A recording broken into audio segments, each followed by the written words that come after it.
notes for a book. This is a 2017 autobiography of Joe Biden. I'm Tanis Coralee Leonhardi, she, her, hers of Seattle. And this is a kind of, it's a shorter, conciser, it's Promise Me Dad, A Year of Hope, Hardship, and Purpose by Joe Biden.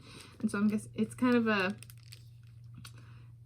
as I've kind of described, there's like the whole life approach to autobiography, and then the shorter, like focused in, which I might consider a memoir.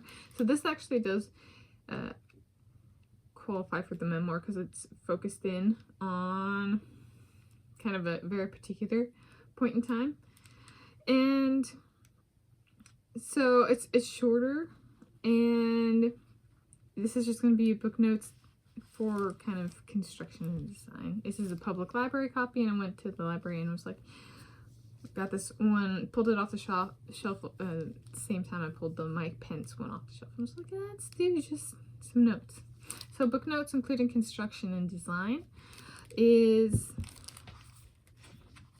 there are, let's see, so the pages look like this, full text. It's a smaller font with a fair spacing, and there's no pictures. I know. There's the page numbers at the top, and then the name of the author and the name of the chapter.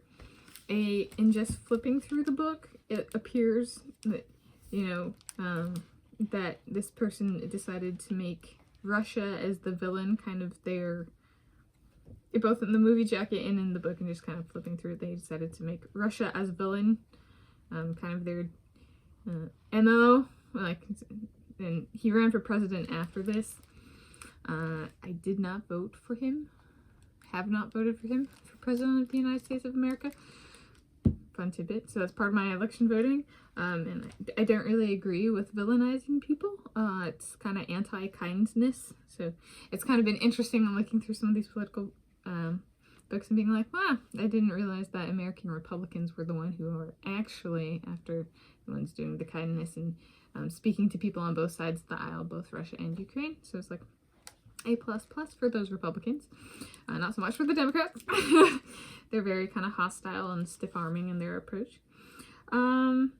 So it's kind of an interesting one to just like be able to glean that and be like, oh, Ukrainian, oh, Russia again, oh, Russian bad guy again, oh, yeah, well, it's a hate-fueled political party, the American Democrats, currently. And so it's always an interesting one to be like, good thing I didn't vote for the Democrats in 2020. I voted for myself and Hillary Rodham Clinton of the Boston Tea Party with the squirrels mascot. Yeah, but so I guess negative in tone, and that comes through, and maybe it's a good thing because it preserves the mental state of the person when they wrote this, right? Since it's narrowed in, so if something bad happened and they decided to just be, kind of pounce and pin on a negative mentality, and they haven't really bumped it to date, which is very consistent with the presidency. So became United States of America president and still is preaching hate towards Russia and very biased towards one side and kind of unfair and biased towards the other, right? Not treating Russians with kindness. So still true. I hope someday he matures and learns to accept people from both sides of the aisle. So it's a reminder that me growing up in a household that has more than one political party for my immediate family, I chose not to be biased. I chose to love my family, and with that comes an understanding of all people need acceptance, and something he has not necessarily learned yet in life. So there we go. In conclusion, book notes on Joe Biden, Promise Me Dad, A Year of Hope, Hardship, and Purpose by Joe Biden.